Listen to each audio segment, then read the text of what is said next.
नमस्कार दोस्तों, मैं सोनिया आप सभी का फिर से एक नए ब्लॉग में स्वागत करती हूँ। आई होप आप सभी ठीक होंगे, खुश होंगे, स्वस्थ होंगे।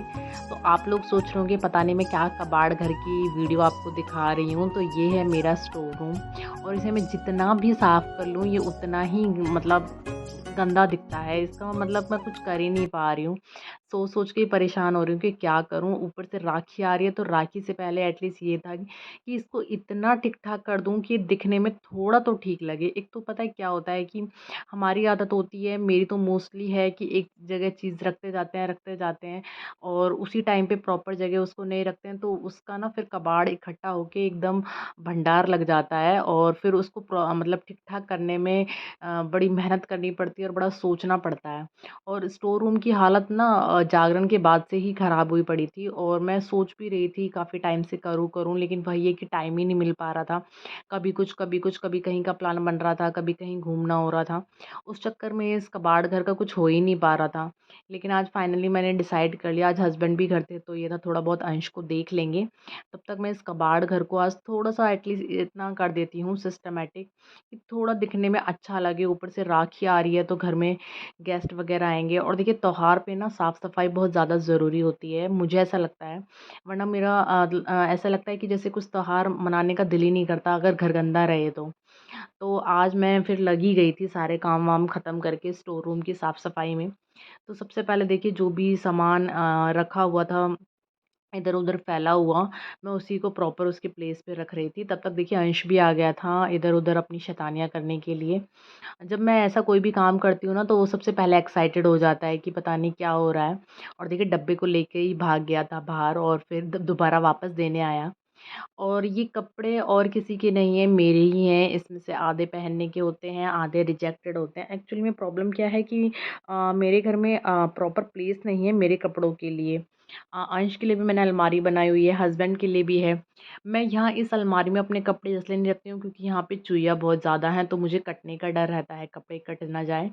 और यहाँ ये बेंच जो रखा हुआ है, मैं इसी पे रखती रहती हूँ। तो प्रॉपर प्लेस ना होने की वजह से ना कपड़े कभी भी मैनेज नहीं लगते हैं। वो बिखरे-बिखरे से ही रहते हैं, उन्हें कितना भी आप मैनेज करके रख लो।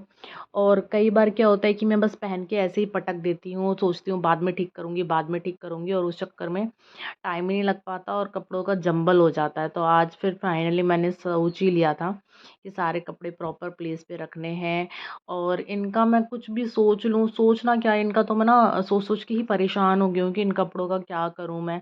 कहाँ रखूँ? कहाँ जगह बनाऊँ? अगर मैं इस अलमारी में भी रखती हूँ ना तो इस अलमारी में जो है ड्रॉअर मतलब दरवाज़े नहीं हैं तो जिसकी वज़ह से चूहिया बहुत ज़्यादा रहती हैं, तो इसमें मुझे डर रहता है थोड़ा-सा। तो देखिए हस्बैंड भी आ गए थे क्योंकि ऊपर जो स्लिप थी ना वो उसपे बहुत सारा सामान रखा हुआ था और उसका ये पर्दा मेरे से ही सफाई में टूट गया था, निकल गया था, तो बस मैं उसी को हस्बैंड से लगवा रही थी ताकि वो ढक जाए तो दिखने में थोड़ा-सा अच्छा लगे क्योंकि अब सामान जो है वो दिखता हुआ ना बिल्कुल भी अच्छा नहीं लगता। ऐसे लगता है भरा-भरा सा और बेकार सा, तो अब ये पर्दा लग जाएगा और सामान थोड़ा पीछे ढक जाएगा तो थोड़ा दिखने में अच्छा लगेगा। वैसे तो ये देखिए स्टोर रूम है, यहाँ कोई नहीं आता-जाता, कोई बाहर वाला गेस्ट वगैरह भी कोई नहीं आता। पर जब तक मुझे चीज़ें अच्छे से मैनेज तरीके से नहीं दिखती ना तो मुझे ही बेचैनी सी लगी रहती है और फिर है तो एक पार्ट ही हमारे घर का, तो इस तरह से फैला हुआ भी मुझे अच्छा नहीं लग रहा था। इसीलिए बस आज मैं सारा काम ख़त्म करके इसी में लग गई थी। पहले मैंने रेस्ट किया था क्योंकि मेरी हो रही थी तबीयत ख़राब। मैं ला जब मथुरा वृंदावन गई थी, आपने मेरा लास्ट ब्लॉग देखा होगा, तब से मुझे थोड़ा-सा फूड पॉइज़निंग हो गई थी और मेरी हालत कुछ ज़्यादा ही ख़राब हो गई थी। तो 2 दिन तो मैं उठी ही नहीं थी बिल्कुल भी। तो इसलिए आज भी मैंने पहले घर का काम किया, फिर रेस्ट 2-3 घंटे आराम से सोई और ये था 3 बजे के आस-पास का टाइम था जब मैं ये साफ-सफाई में लग गई थी। मैं साफ-सफाई कर ही रही थी कि गली में राखी वाला भी आ गया था। देखिए राखी आने ही वाली है तो फिर राखी लेनी भी ज़रूरी है।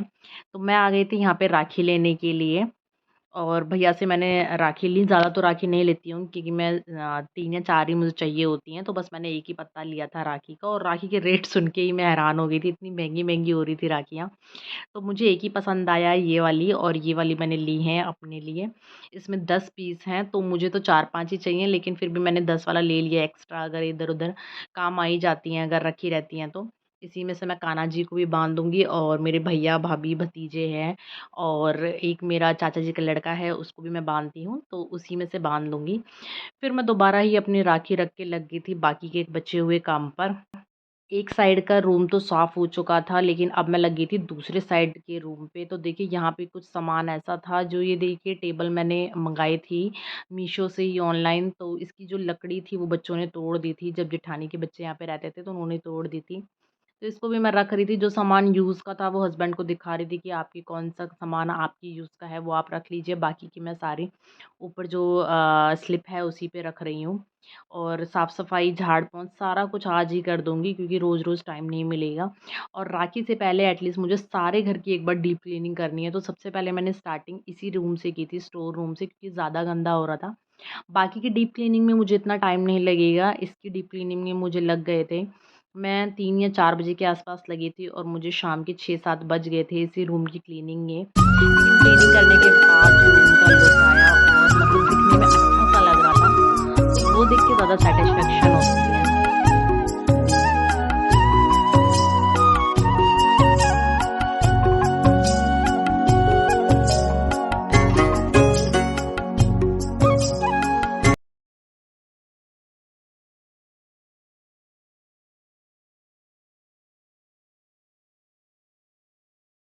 तो जहाँ-जहाँ मुझे हस्बैंड के हेल्प की ज़रूरत पड़ रही थी, वहाँ-वहाँ मैं हस्बैंड को भी बुला रही थी और वो बहुत ही ज़्यादा हेल्पफुल हैं। ऐसा नहीं है कि अगर मतलब क्लीनिंग है या कुछ भी ऐसा काम है, तो सिर्फ़ मेरा ही काम है, ऐसा बिल्कुल भी नहीं है। वो प्रॉपर मेरे साथ मिलके ही सारी चीज़ें कराते हैं।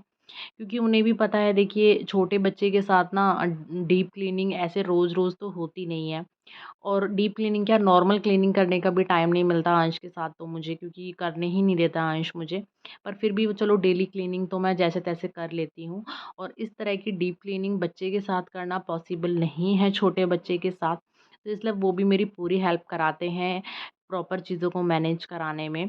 और ये चीज़ें जो हैं डीप क्लीनिंग वगैरह इस तरह की कि मैं मंथ में 1 आध बार या फिर 15 दिन में 1 आध बार कर लेती हूँ। रोज़-रोज़ तो नहीं मिलता टाइम, लेकिन 15 दिन में या महीने में 1 बार मैं ज़रूर करती हूँ। जिस दिन कोशिश करती हूँ कि हस्बैंड घर पे रहते हैं उसी दिन करती हूँ, ताकि कुछ अगर मुझे उनकी हेल्प की ज़रूरत पड़ी तो मैं उनकी भी हेल्प ले सकूँ और बाकी वो अंश को भी रख सके थोड़ी देर के लिए। क्योंकि मुझे ऐसा लगता है कि बच्चे को ऐसी मतलब धूल-मिट्टी वाली जगह पे नहीं रखना चाहिए। पर देखिए बच्चे रुकते तो हैं नहीं, वो अपने आप में ही लगा रहता है। तो देखिए मेरी क्लीनिंग होने के बाद जो फाइनल लुक आया है स्टोर रूम का, वो कुछ इस तरीके का आया है। सारी चीज़ें एकदम प्रॉपर तरीके से मैनेज कर दी थी, मैंने झाड़ू वगैरह लगा दी थी, जाले जहाँ भी लगे हुए थे वो हटा दिए थे सारे। तो बस यही है आज का ब्लॉग, मैं ब्लॉग को यहीं एंड करती हूँ। अगर आप लोगों को ब्लॉग पसंद आए तो प्लीज़ लाइक करें, शेयर करें, कमेंट करें और चैनल को अगर आप अभी तक आपने सब्सक्राइब नहीं करा है तो